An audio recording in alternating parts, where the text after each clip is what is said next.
Welcome to Kibbe on Liberty.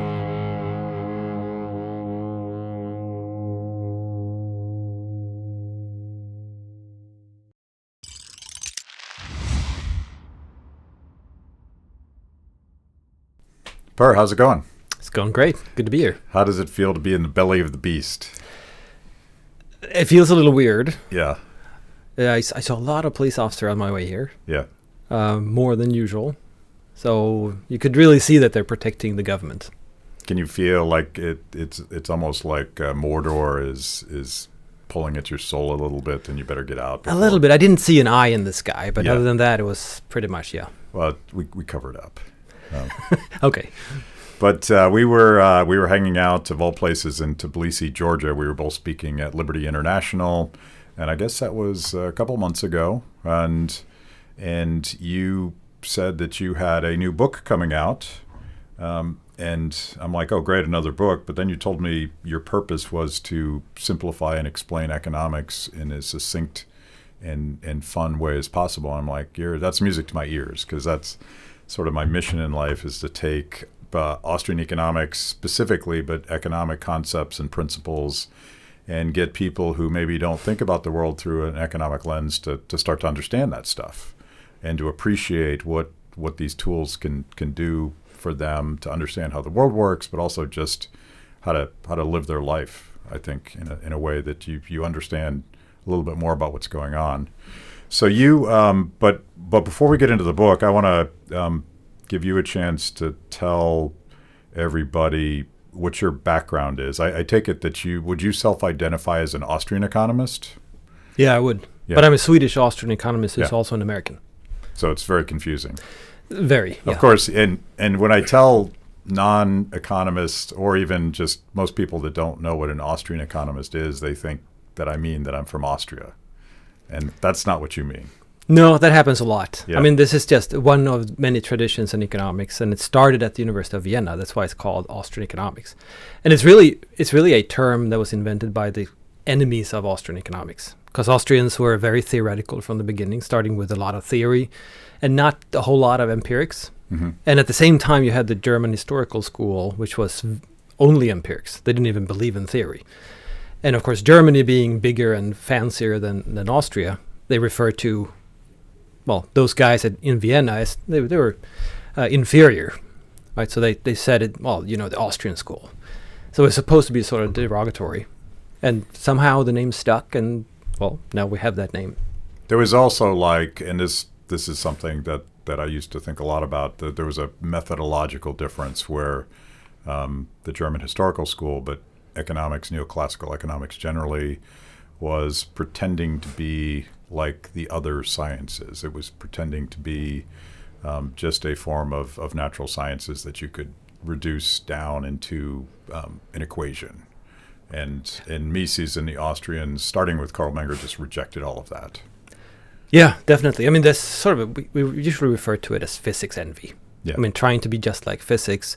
I mean, you can read a Foundation trilogy by Isaac Asimov, where they sort of can predict exactly what's going to happen in the universe and who's going to do what, because they have all this knowledge, just like in physics, where you can predict exactly. Of course, then people don't really have any free will. We don't make any evaluations ourselves. There's no subjectivity involved, so it doesn't make any sense. But if you want to be scientific, then you need to come up with predictions. So Austrians don't really do that at all. Instead, we try to understand what the heck is going on, and we recognize that there are people, and with all their faults and all their flaws, making all mistakes and all this kind of stuff. They have imperfect knowledge, to say the least, right? We're usually very ignorant. Mm-hmm. And then we act and interact with other people, and you have all kinds of economic phenomena rising out of that. And that's what we try to understand. Where did they come from? What do they mean? How do they affect the future? Those sort of things. Yeah, so it's real, dealing with real people in the real world we actually live in, instead of some fantastical world where Homo economicus is acting based on perfect information. Right. There are no models like that. There are no simplistic sort of models.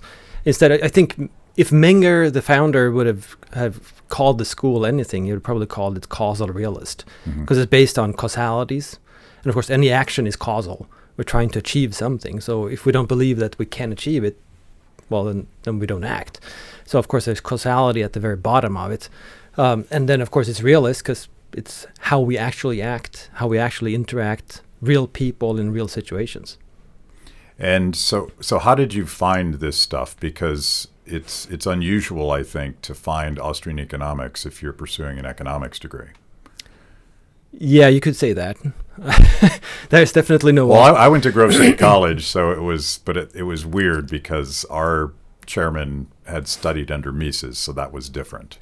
Right, Grove City is sort of the only place where you will find Austrian economics. All the other places, they don't even know what it is. Yeah. So unfortunately, I found it the same way as most other people find it, that it's through politics. So by being a libertarian, you get exposed to this sort of fringe school, or at least marginalized school. Mm-hmm. I mean, most libertarians are Chicago School economists, so very different. But there is a minority that are Austrian school, and I got exposed to those ideas, and they fit very well with how I reason about things. So and then I got a chance to study that a little more in detail, and I mean, I recognized my own reasoning basically in that. Of course, the sort of masters in Austrian school were much smarter and much more well-read than I ever was, but still, it fit very well with my own views. So were you training as an economist before you discovered these ideas, or vice versa? A little bit of both. I mean, I identified with it. I had probably read some of it before I started studying economics, at least in grad school. But I wasn't really aware of it being a school or a tradition. But then I actually went to grad school through the Mises Institute because I got in touch with my advisor, Peter Klein, through the Institute, and that's how I ended up at Missouri. And therefore, I also got in touch with all this literature and all the seminars and so forth at the Mises Institute. I already had a relationship with the Institute, but since I was in Sweden, you don't really go to a seminar in Alabama. Yeah. It costs a lot, and it's really hard to do it and all these things. But if you're a grad student in Missouri, going to Alabama, it's not a big deal, and then you get to meet a lot of interesting people, and you get a chance to read all these classics, and you realize, whoa, this is very different from what they're actually teaching us in the courses. So I mean, very often I think we say that, well, as an Austrian, when you go to grad school, well, you're taught one thing, but you need to self-educate on the side, so you need to get two educations at the same time. Yeah, yeah. So you went to the University of Missouri for your PhD? Yeah. And where do you teach now, and where have you taught? I'm at Oklahoma State now, in entrepreneurship though, so I'm not in an economics department. And before I was at Oklahoma State, but I was at Baylor. So really my degree is in applied economics, or in the Department of Agricultural Economics even, because that's where Peter Klein was at. So I got that degree. I moved across campus to the business school and taught entrepreneurship as an adjunct, that's not anything I would wish for anyone, because you don't get paid and you get to work a lot. Yeah. But it was a way to get into the business school world. And while I was doing this, they opened a position, or two really, at Baylor. They wanted someone who could do policy and entrepreneurship. And it turns out that if you do entrepreneurship, you don't really know anything about policy. If you know anything about policy, you probably do economics or political science, but then you don't know anything about entrepreneurship. And there I was, and I was doing both. So I was sort of a perfect fit. So they hired me. So I went to Waco for a couple of years, and then they opened the position at Oklahoma State, and I just moved north, and tenure track and all this stuff that counts in academia. So in the university system, what's the difference between economics and entrepreneurship? Oh, a lot. So very often they're not in the same colleges. Mm-hmm. So economics is usually in the arts and sciences, and entrepreneurship, of course, is part of the business school. Very often entrepreneurship is much more practical and applied, because it's about doing business plans and helping students get started on their own ventures and things like that. Whereas economics is a whole lot of high theory and math and so forth, or maybe it's data mining in a huge database, but it's very theoretical, very abstract. Yeah. Well, it seems that the practicality, in my mind, the practicality of, I'm not a professional economist, but I studied Austrian economics, and I find it very useful in the real world to try to understand, like, for instance, the craziness of the last 3 years. I was able to take some basic Austrian concepts and apply them very early on, and have some sense for not only what was happening, but what would happen if certain things like lockdowns or spending trillions of dollars we didn't have through expansion of the money supply. Like, these would be quite easy, predictable things. You don't know exactly how it's going to play out, but you know something because of Austrian economics. Right. Yeah, no, I have the same experience. And very often I usually say that entrepreneurs are Austrians. They just don't know it. Yeah. Because they have been exposed to how the market works. And they understand that, well, the customer is king. Yeah. You can't do anything unless you communicate to the customer why it's valuable to them, right? So they already understand subjective value, which is at the core, of course. They understand that they really serve consumers, not the other way around. They understand market forces, they understand competition, they understand all of these things, right, that are core to Austrian economics. They understand that the market and economy is a process. It's not what I call the gang sign of economics, right? Supply and demand. It's not a static system, so it's always changing. And as an entrepreneur, it's pretty obvious because you are the change too, Yeah. right? So you're in this changing dynamic setting, and you cause change to it. Yeah. So they know a lot of the stuff that we know in Austrian economics. They don't have the terminology, they don't have the framework, they just have sort of the tacit knowledge of it. So very often, speaking to entrepreneurs, they understand exactly what I'm saying, and usually I get the reaction that, exactly, I just didn't have the words. Yeah. I mean, I know exactly what you mean, and that's exactly right. That's my experience. So I mean, it's not a lie to say that Austrian economics really is realist economics, because we have that understanding that practitioners have too, but they just lack sort of the formal framework.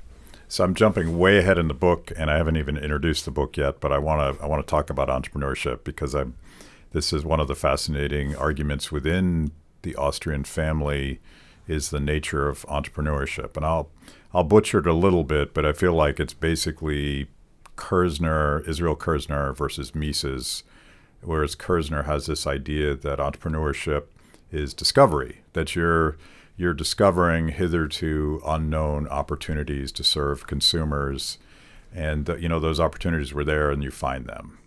Whereas Mises, and I sort of compare this to, Steve Jobs would be this guy that Mises is describing. He talks about it as perception about the future.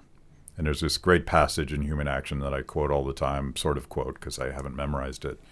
But he's like, the entrepreneur charges forward, and the rest of the public is laughing at him. They think he's crazy, but he can see around the corner of history and imagine a different, better world, and create opportunity. So it's not necessarily that it was there; it was created by entrepreneurship. Where are you on that spectrum? I'm totally a Misesian on that spectrum, because I mean, the way I usually put it is that entrepreneurs are in the business of creating our future. And it's a future that they imagine, and they also have to imagine that it's of value to someone, at least, or enough people to make a profit out of it, right? And it's not really about exploiting opportunities that are already out there. They're sort of hovering somewhere, and you just need to see them. It's not totally fair to Kirzner to say that that's his theory. I mean, there's more to it, but at the same time, he has written about how it's error correction, right? So we're not perfect yet, but by finding these errors made by previous entrepreneurs and previous consumers, we can push the economy a little closer to equilibrium. And I mean, that's what he was trying to explain too, how the economy gets close to equilibrium and closer. Yeah. And to Mises, it's really uncertainty bearing. Mm-hmm. And uncertainty, he's very specific on what uncertainty means. It's uncertainty about the future market conditions. So it's really about the supply and the demand in the future. You don't know what other entrepreneurs are going to offer. You don't know what kind of products are going to be available at what prices and things like that. That's the supply side, right? You don't know what consumers are going to want and how they're going to rank different options either. And in that future, you want to position whatever it is you're producing the best way possible so that you can get as much as possible out of it. Yeah, that's the secret sauce right there. But let's go back to the book, because the next question I want to ask you is the beginning of your book. But this book was recently published by the Mises Institute, and I don't know the answer to this. What else have you written before this book? Well, a lot of journal articles that are probably too boring to talk about. So academic journals, typical economist stuff. And also 2 other books before this. Yeah. But I mean, I started really writing a lot of columns that are on policy, on economics, that sort of thing. Mm-hmm. So in a previous life, I was a systems developer and business consultant. And while doing that, I spent a lot of time reading and writing. So I published in all kinds of online, newspapers or journals and whatever else, right? Yeah. Like Mises.org, LouRockwell.com, things like that. A lot of those. So that's where I started sort of refining my writing. But in terms of books, I mean, this is my 3rd book, and I've edited a few books as well. Thanks for watching. If you liked the conversation, make sure to like the video, subscribe, and also ring the bell for notifications. And if you want to know more about Free the People, go to freethepeople.org.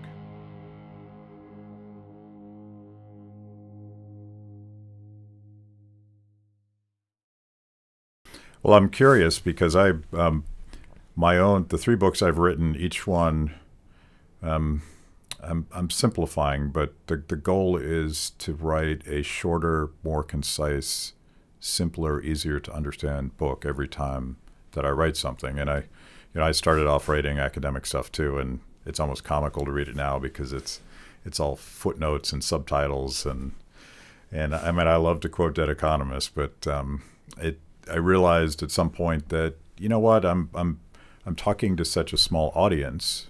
If I could translate this into something that would be accessible, I would reach a much broader audience. So that describes everything I've tried to do in my career. And that's, I have to say, you have accomplished something important, because when I talk about Austrian economics, young people will say, I'm really interested in that. What should I read first? And I'm not going to throw human action at them. And I hope not. Yeah. I'm not going to throw von Bauwerk's Capital, 3 books on capital formation. And Hayek is pretty dense to slog through.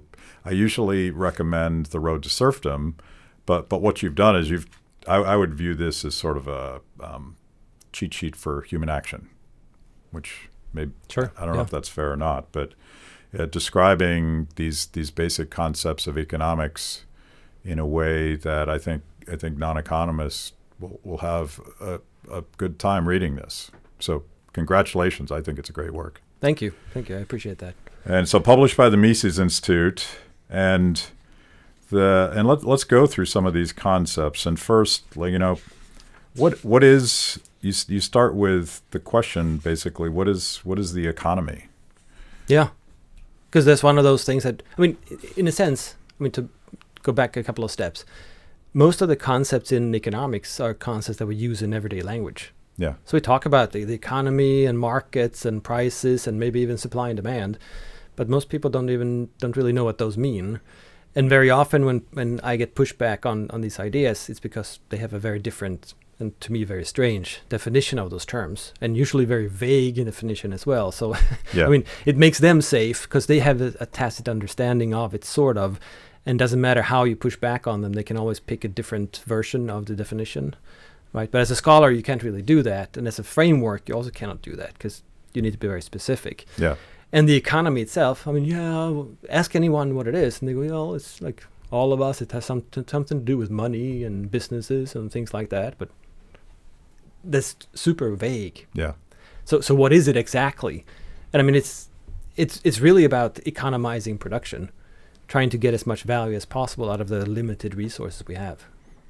So you start off with not only one of my favorite economists, but one of my favorite quotes from Frederick Bastiat, and I think it's Economic Sophisms, where he tells the story, and he's such a great storyteller, by the way, and I think the best economists tell good stories because people can relate to them, but he's talking about the Paris that he lives in at the time, and how it is that people sort of naively and happily go to bed at night knowing that everything they need, particularly food, will be there when they wake up. and they have no idea how that happens. But he's trying to explain the division of labor and the insanely complex series of decisions and production allocations that happen to make that sort of I hate to use the word magic because it's not magic, but it's incredibly complex and reliable. Yeah, it is, and in a sense, I mean, that's why economics is so fascinating, because we all take it for granted, and we don't think of it as something fantastic. Like you said, it sort of is magic, but we just go to the store and buy whatever we want, and we go, oh, look at that, another generation of the iPhone or whatever it is. Like, oh, even better, it's just there. Of course, it's there. It's there every year. Well, how the heck did it happen? How come we have smartphones at all, or cell phones? Right? All of this is created by someone who's imagining that people will be better off by using it. So, and of course, they have to figure out how to get all the resources together and steal the resources from some other type of production that someone else thinks is an even better idea. Mm-hmm. So, and all of this comes together somehow. It looks like it's planned. It looks like it's super coordinated from above, because it works beautifully. And a lot of people have jobs, and they go to the job every day and they get paid, and then they buy all this beautiful stuff. And there's just more and more of it, and our well-being and standard of living just increases every year. And we just, well, I mean, that's just normal.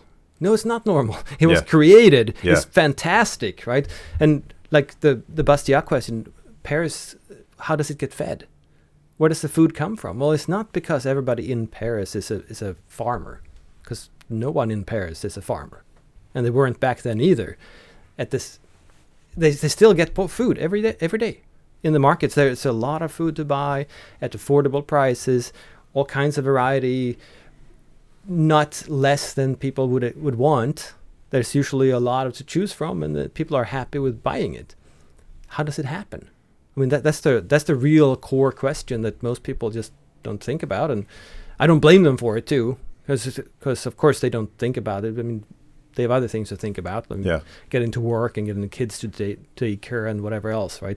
There are plenty of things in our everyday lives that are higher priority, but still, this is the marvel of the market, as Hayek called it, right?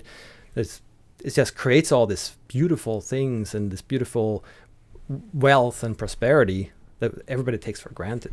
Figuring out how to explain it, because I went to this particular Bastiat quote in March of 2020, when there was first talk of locking down not just the United States, but basically the global economy. And there was already talk about essential and non-essential workers. And most people went along with it because they were afraid. But as someone that appreciated this beautiful complexity that makes it so we don't have to worry about whether or not food shows up tomorrow, maybe we need to understand it a little more, because the idea that you could just pick and choose which workers mattered, and for the laptop class, the only workers that mattered were the Uber drivers that were bringing them food to their front door, not appreciating the millions of other people that were globally involved in producing and transporting and processing and all that stuff. I mean, I can imagine general categories, but you and I couldn't even conceive of how that food got there. So maybe it's an Achilles heel that it works so well. In a sense it is. I mean, I think that's why also that we have such economic illiteracy, that we don't have to think about it, because it's just automatic. It just happens all around us. And even worse, I mean, today we're so wealthy that we're not really exposed to the market itself. I think it used to be the case that people, when they're farmers and so forth, I mean, they have to take the uncertainty of, will there be a big or a small harvest, things like that. What will the price be? Will everybody have a lot of corn to sell when I sell my corn a year from now? I mean, well, if they do, then the price is going to be really low, and that's my ass. Right, so I will have to figure that out, and I have to figure out maybe there's another market where there's not enough corn, so I can go there instead. So we were, in a sense, more exposed to the market forces and understood better that, well, your job is to serve someone. Yeah. And that's how you get the purchasing power back in payment, in profits or wages, and therefore you can buy what someone else produces. But we don't really get that now, because Well, I mean, we're in a cubicle in a huge corporation, or even worse, we work in a bureaucracy for the government, where you get paid for not doing anything. And the less you accomplish, the more you get paid, pretty much. Right? And so there's no connection at all between serving mankind, really, and what you get paid. And if that link is sort of broken, I mean, then there's no understanding whatsoever. And it sort of goes back to the point before that entrepreneurs, they understand Austrian economics, but they don't have the terms. Well, they're exposed to all these market forces all the time. Yeah. They're exposed to customers making demands. They're exposed to people working for them. They have to increase the output. So should I hire another person or not? Well, what person should I hire? What should I pay them? All of these decisions. So they're always exposed to all these uncertainties and all these market forces. So they understand what is going on. For most of us, now we go to college and then we get a job and then we climb the corporate ladder and then we get a gold watch. Well, not anymore, but at least you retire and that's it. Yeah. It probably, if you took those two categories of sort of small b bureaucrats versus entrepreneurs, and then tried to overlay that with people that supported lockdowns and sheltering in place versus people that had to work. If they didn't work, they didn't eat. And I suspect it's probably the same. Yeah. Or similar, not the same, obviously. I would expect that too. Yeah. I mean, I think that there were very few small business owners who thought, oh, great, finally I can just press pause on my business for a while. Right.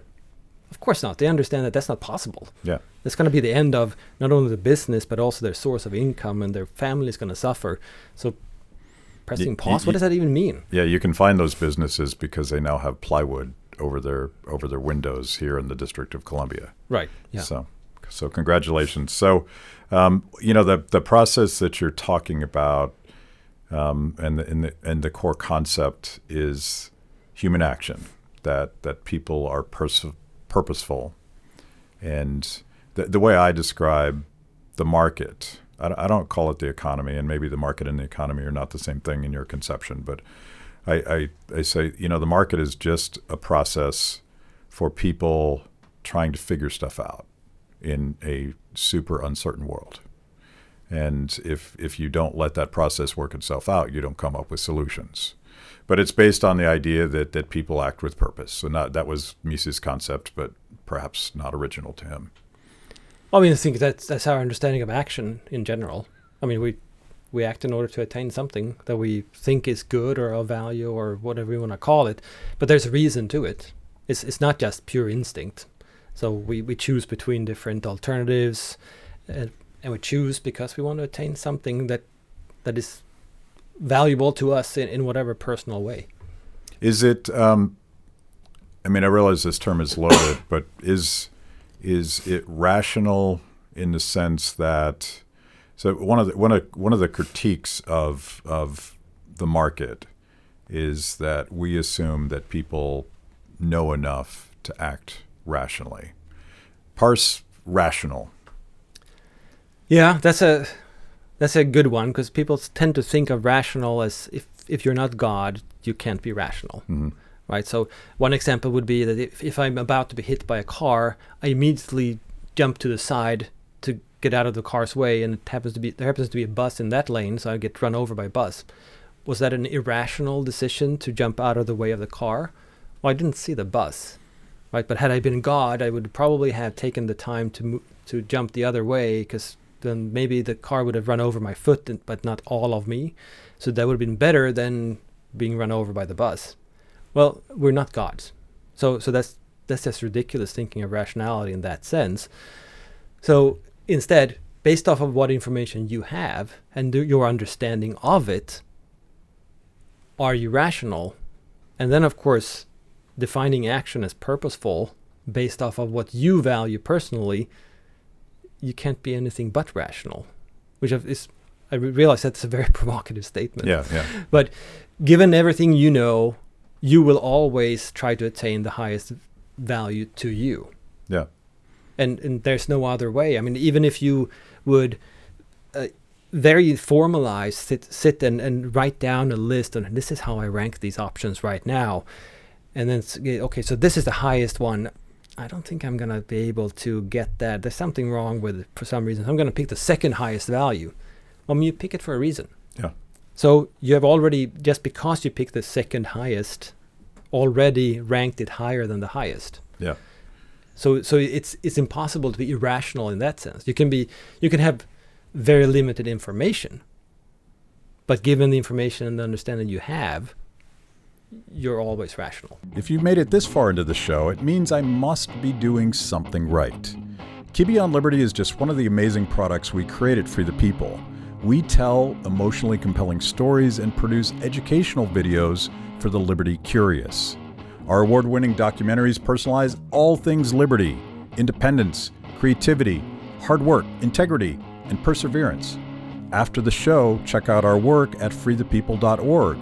And if you like what you see, donate to support what we do. That's freethepeople.org. Now back to the show.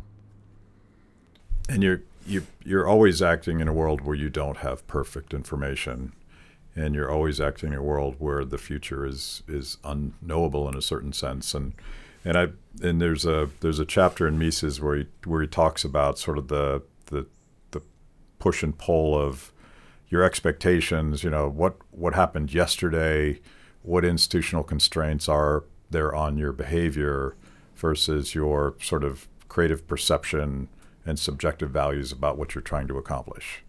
And in that sense, it's completely rational in the sense that you have perfect information that you're a robot just maximizing against constraints. That I never even understood why anyone used that model, because those aren't people. Yeah. And I mean, in a sense, they're not acting either. I mean, the point of acting is to try to attain something. Well, if you have perfect information about the present and the future, you can't really do anything else. There can't be any choice because you know what's going to happen anyway. Yeah. So you're not acting. I mean, it's not this world at all. So it's a strange critique of economics that in some other world where there are only gods, Mm-hmm. I mean, how can you critique real people using that model? It's just impossible. And another core concept that is essential to all modern economics, but specifically the Austrian School, starting with Menger, was the subjective theory of value. Talk about why isn't value just the total of labor and natural resource inputs that go into a product? Well, I mean, in a sense, they are related after the fact. But I mean, in any situation, we try to attain something that we want, and therefore we place value on it.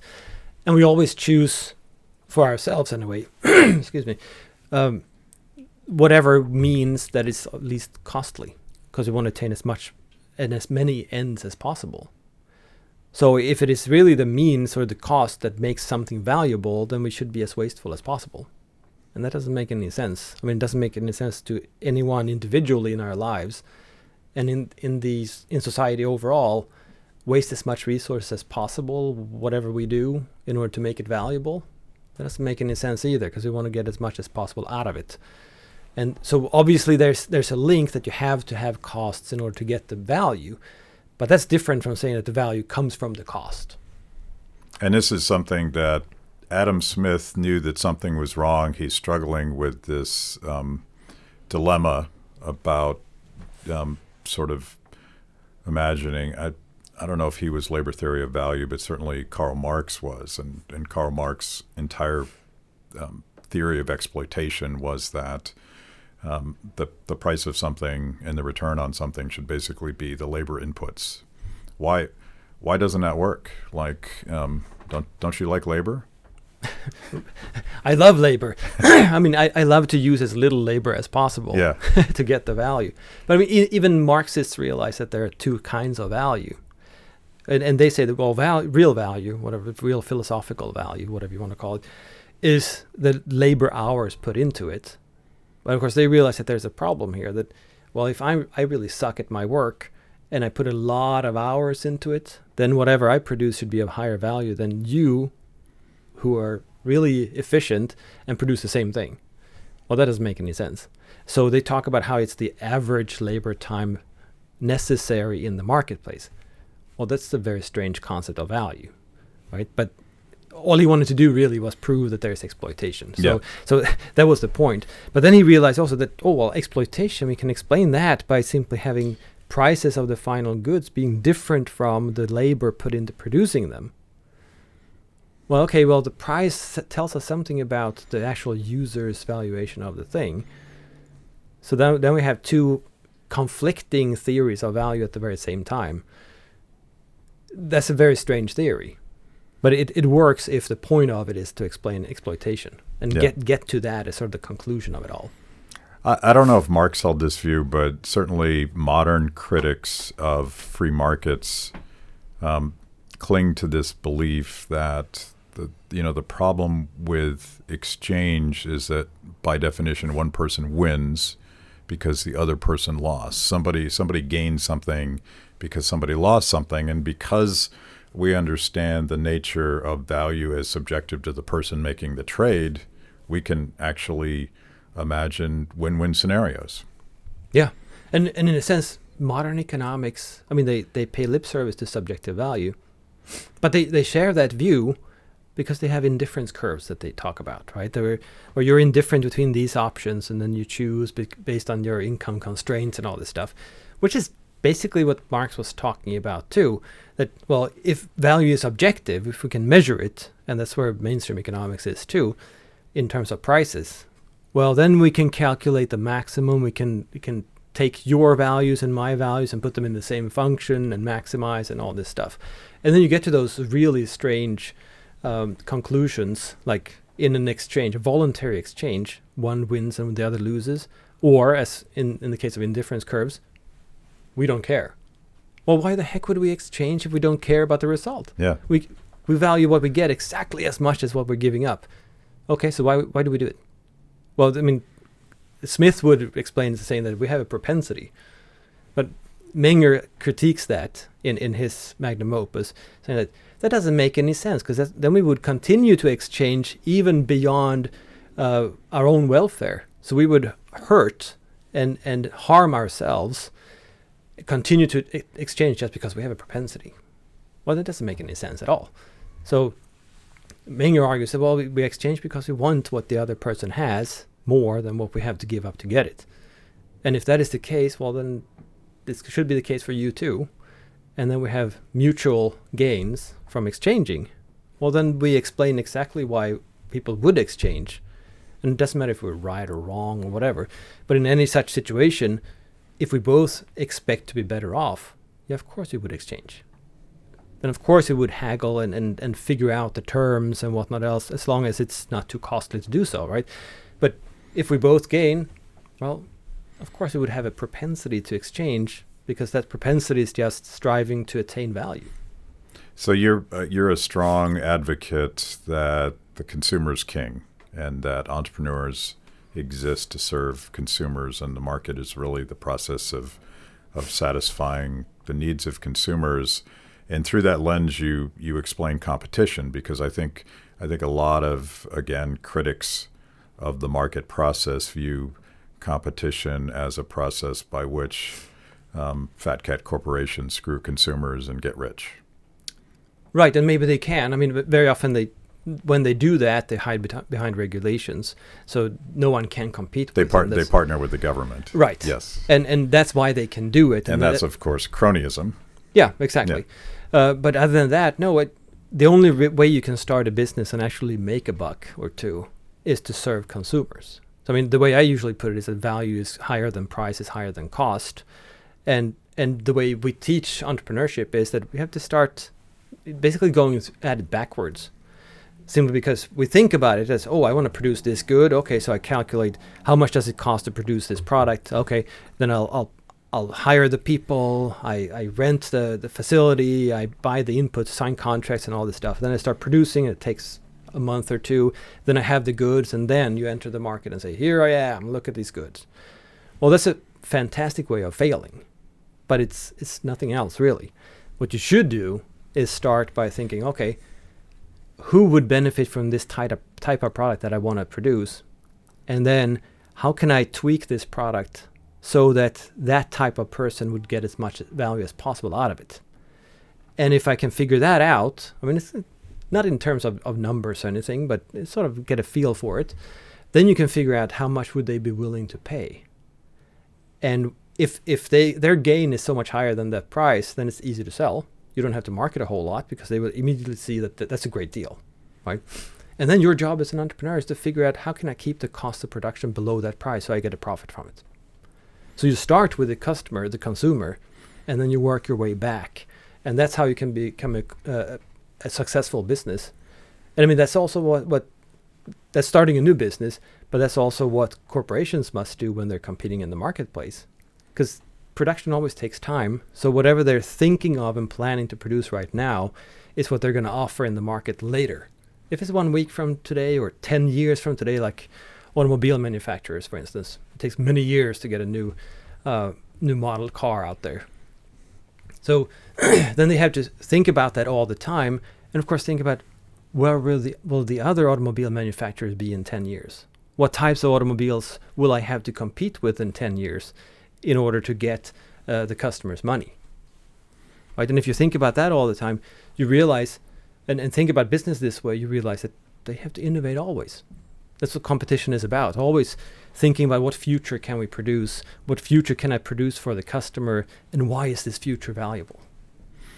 And we already mentioned this, and I think we should go there just to make it very clear that this caricature of markets where corporations get richer, like we just went through 3 years of where this actually happened, where small businesses got totally screwed and went out of business, and some people want to characterize that as sort of this outside exogenous shock, the pandemic, but it wasn't that. It was government policies that very much favored big guys like Amazon, who happen to have armies of lobbyists, and I couldn't imagine that had anything to do with it. It's a coincidence. Yeah. It's a coincidence. The bar down the street, the big board that we've been telling the story of, he doesn't have a lobbyist, and he got shut down multiple times.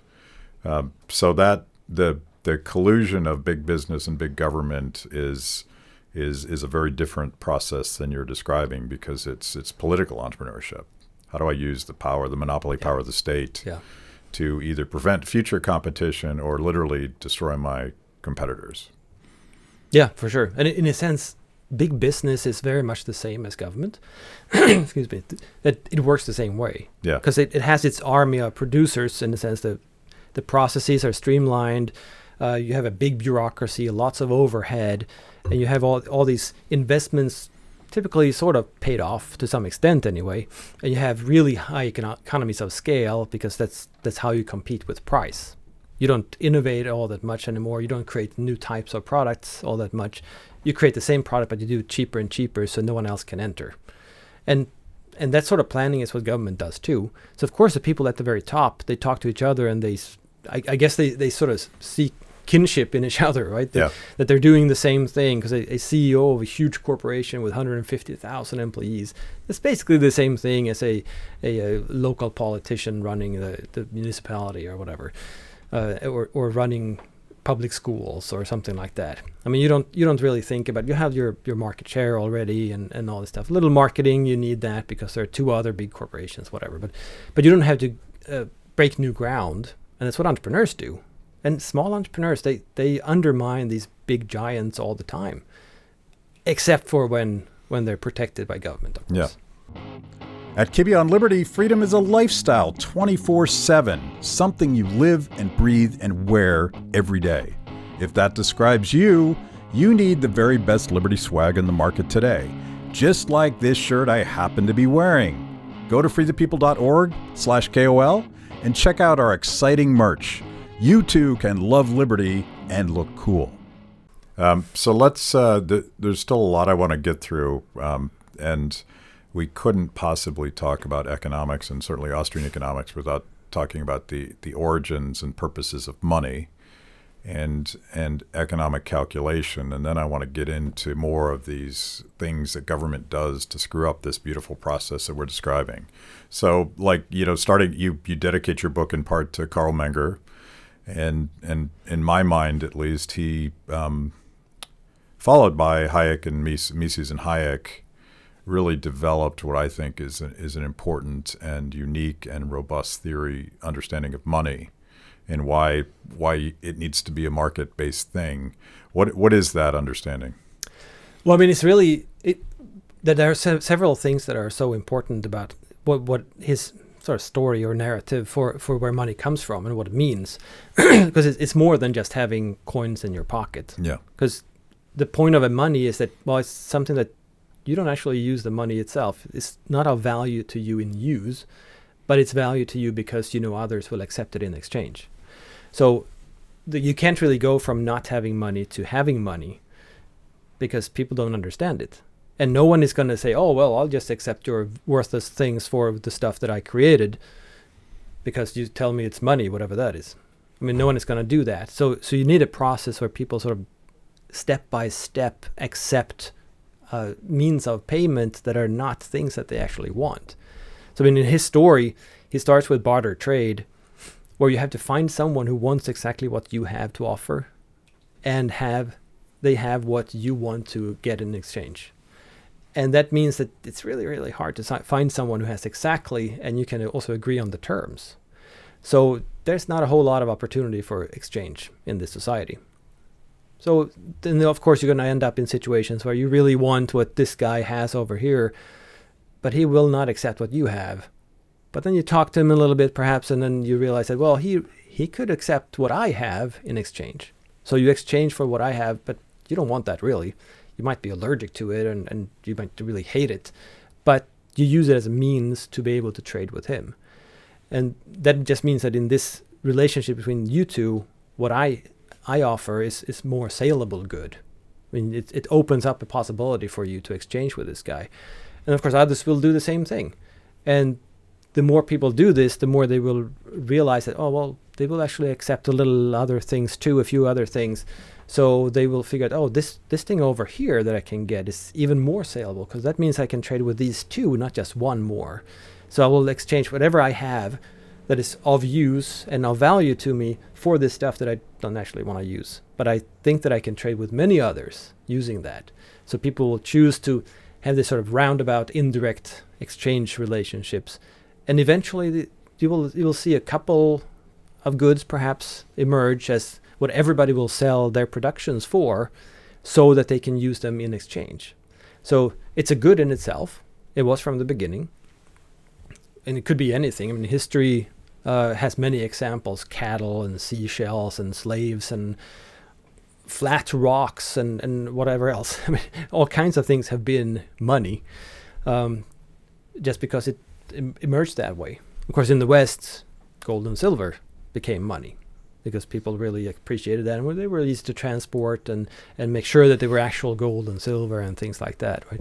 But when people start to learn that they can indirectly exchange, and when they realize that, oh, if I sell everything, all my surplus, for this one thing that I have no use for at all, but I can use it to exchange with a lot of people, well, then there is a money, and you think of everything in terms of this one good that you don't use, but you can compare prices between different sellers, and you can figure out where you can get as much as possible for this other good.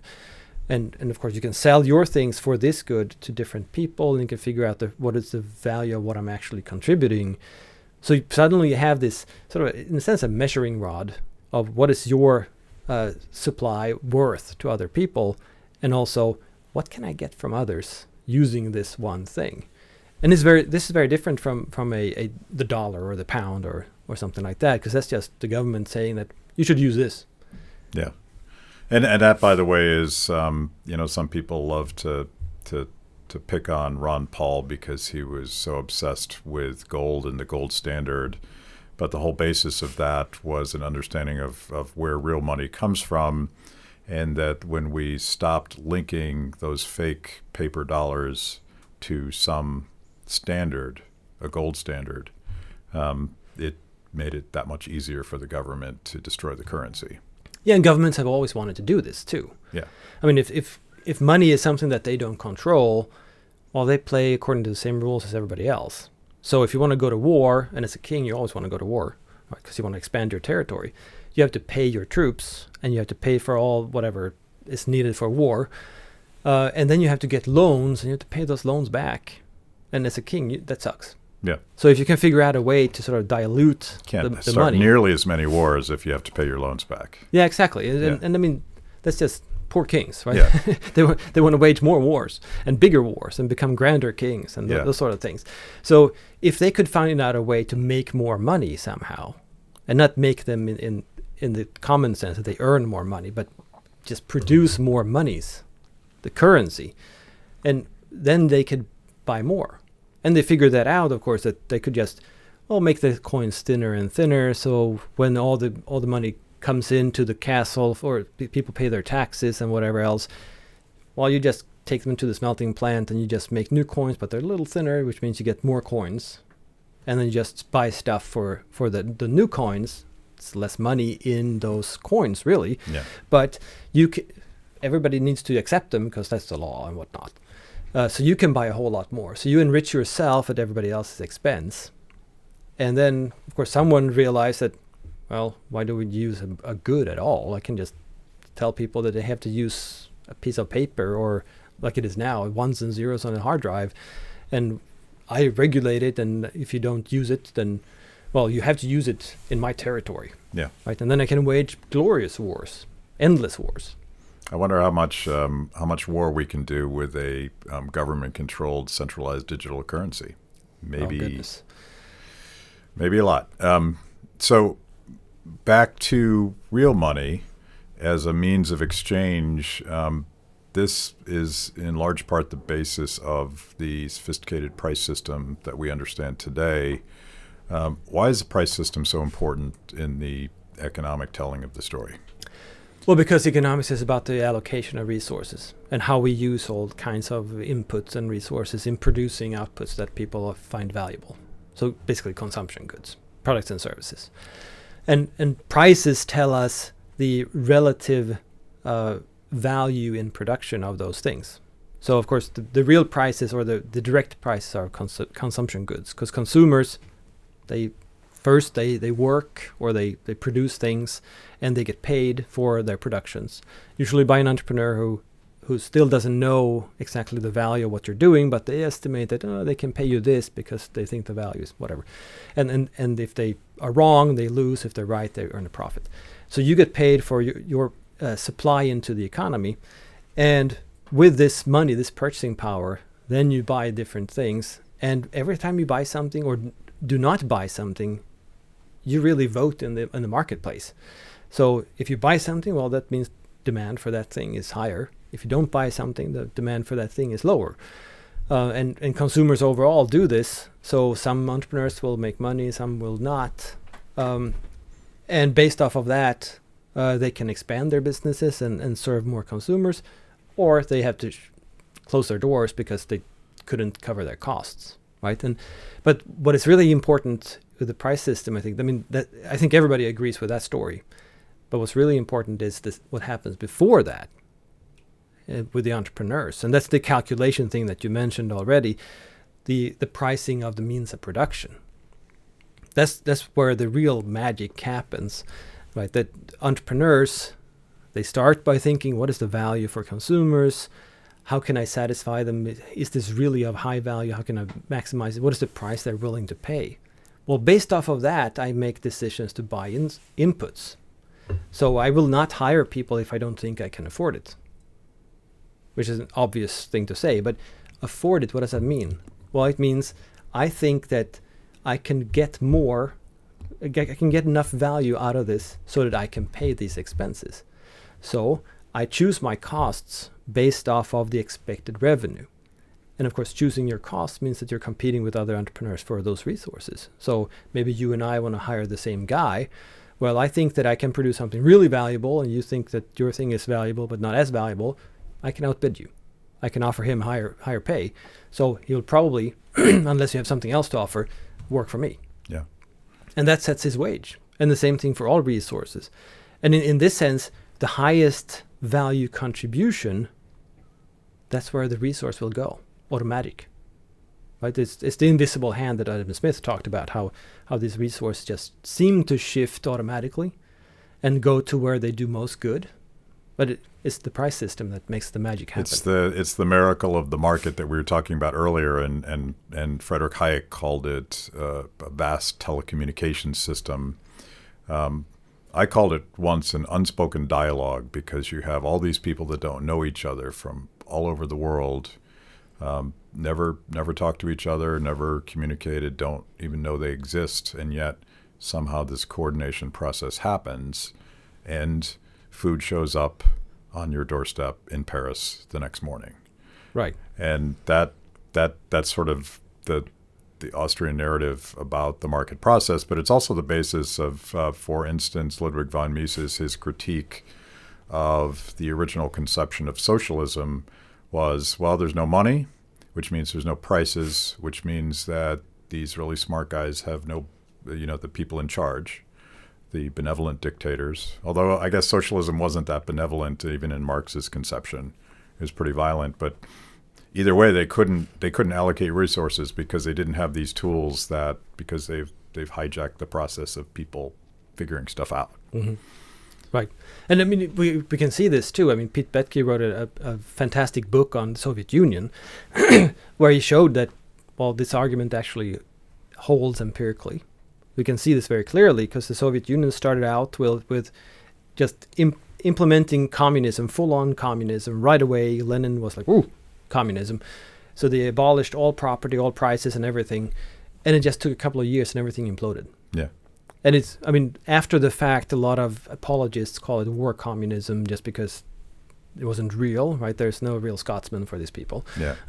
But the thing is, they just have to try harder.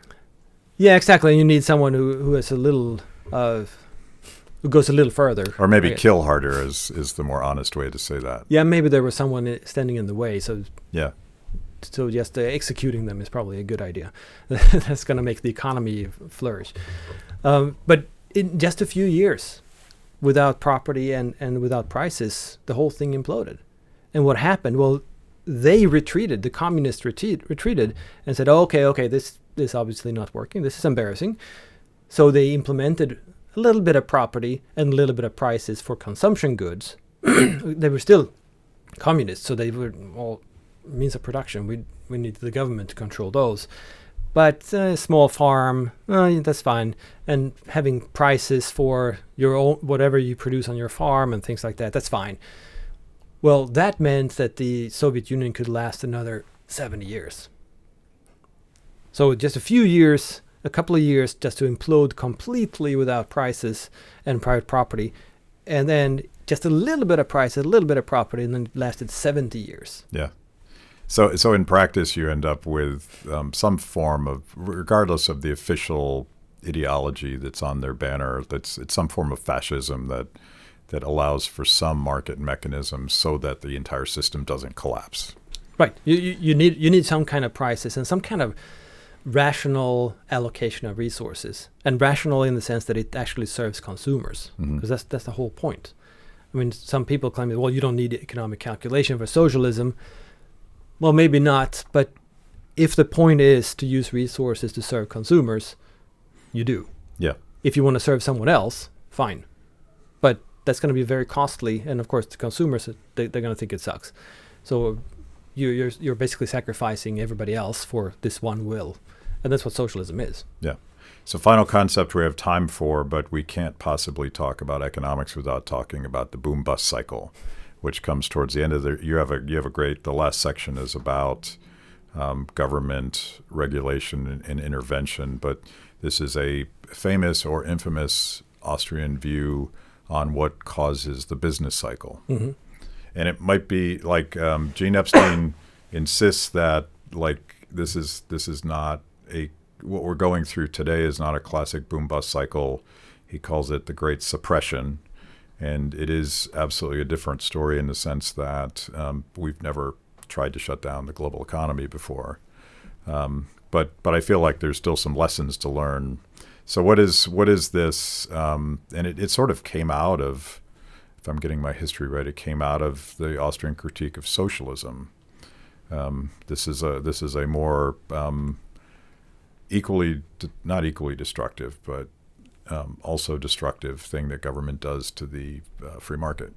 Yeah, in a sense, the Austrian business cycle theory ties together all the other contributions of the Austrian school by simply saying, well, this is how the economy works, but what if you would create a whole lot of new money and offer that as new credit in the economy, which, I mean, that's what banks do, and especially the past century or so, they've done this a lot. Well, I mean, it's going to have an effect, like we talked about the king doing this, that whoever gets those monies first, they're going to be able to buy goods with this new money at the prices that were sort of adjusted to the previous money supply. So if you create another $1 trillion and I give it to you, whatever you buy, I mean, you can outbid anyone. So you're going to be rich, you're going to be able to get whatever you want, and others are not going to be able to bid as much, but whoever you buy from, they're going to get more income. And they're going to be able to do the same thing, outbid whatever they want to buy. And then it goes through the economy that way in sort of ripple effect, what we call Cantillon effects. So, and whoever gets them last is going to be really poor. So whoever has an income that is not adjusted to the new money, but all the prices are rising around them, well, they're going to be really poor as a result. And usually that is people with fixed income. So it's whoever is already poor is going to be even poorer. Yeah. So typically this is a reallocation of resources from the poor to the rich. It just happens to be the case very often when the government is involved for some reason. Yeah. And this causes a problem, of course, because this new money, everything that you demand in the economy and try to buy, that is not really what you could afford before. And because this pushes the interest rate down too, when you offer all this new credit, the banks do, the interest rate that they demand for their loans is going to go down. Because of course they're competing with trying to get as much loans as possible out there, because the interest payment that's their revenue, that's their profit. So the interest rate is going to go down, which means a lot of entrepreneurs are going to find that, well, if I can borrow money that cheap, then my project is probably profitable now. It wasn't before, but with this lower interest rate, I'll just start a business. So you have a lot more entrepreneurs starting businesses that are not as profitable as the other ones, and they're less profitable than, well, they wouldn't be profitable without this new money. So you have a boom created because, of course, they're going to take these loans and they're going to bid for all these resources, hire people, sign contracts with suppliers, buy inputs and all this stuff. And that, of course, means that whoever is up the chain in the supply chain, they're going to go, whoa, look at this demand. We're going to hire more people. We're going to expand output and make investments and so forth. So they're going to get loans and do the same thing and higher up. So the higher up in the supply chain you get, the more investments they're going to be, because everybody's asking for your product suddenly. There's a boom going on. At the same time, people have not stopped consuming. Because usually this is really the normal process of economic growth, that when people refrain from consumption, they put more money in the bank, and that money is then lent by banks to entrepreneurs. So when people do not consume in the present and they save the money instead, the interest rates go down, more entrepreneurs create things, well, because consumers have savings, so they can buy more stuff in the future too, so there's no contradiction here. Well, the problem with the business cycle theory is that, well, you have this boom, but consumers have not stopped consuming. Instead, what is happening is that these consumers, they have jobs too, and they get probably higher paying jobs because of this boom, so they can consume even more right now. So at the same time, you have more investments in production and more consumption at the very same time, which it sounds great, right? It sounds like there's more growth, but you're actually using more capital than actually exists. And capital in the physical sense, right? The resources are tied up in production high up in the supply chains and in products being consumed at the same time. So when you keep producing these things, that eventually you're going to end up with, oops, no more resources. They're going to be gone because they've been consumed or invested already, but you don't have enough to complete the production processes. And that's when the bust comes. So the boom is unsustainable, leads to a bust, and the bust is really a correction, with entrepreneurs saying, whoops, I can't do anything, I don't have anyone to buy what I'm selling, I've overinvested, I'm going to close my doors, I go bankrupt because this is unsustainable. And then, of course, they're going to drag others with them as well, all their customers and suppliers and so forth, because they can't pay their bills. Which means, of course, an opportunity for other entrepreneurs to figure out what do consumers actually want. Yeah. And that's the bust for Austrians is really a correction of the errors already made.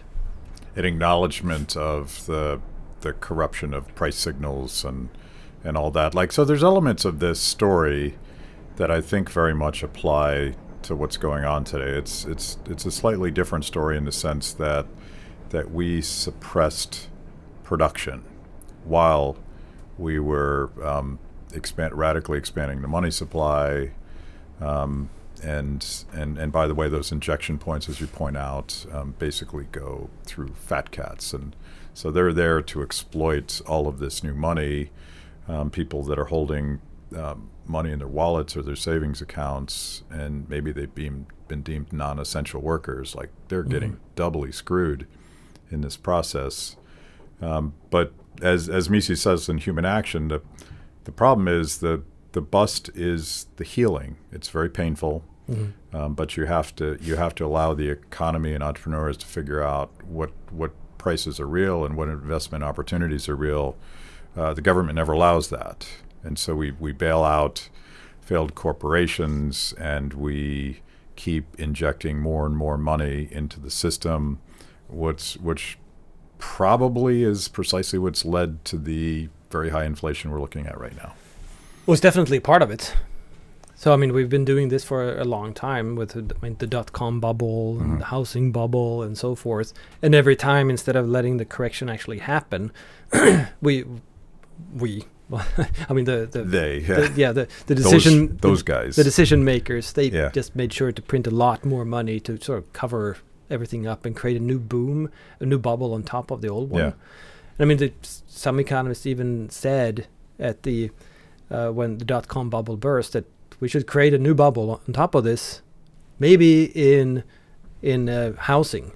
I mean, that's what they created too. I mean, that's where it went. Yeah. And of course, the new bubble has to be bigger than the previous one to cover it up. So it has to be bigger and bigger and bigger, and it's going to be more and more painful to get a correction going and actually get back to normal, getting a production apparatus that is actually aligned with what consumers want. Yeah. And that's where the economy should be, but it's continuously and increasingly distorted by all these interventions. So you wrote this book obviously because you wanted to reach a more popular audience, and you write a lot of articles, and you're on Twitter.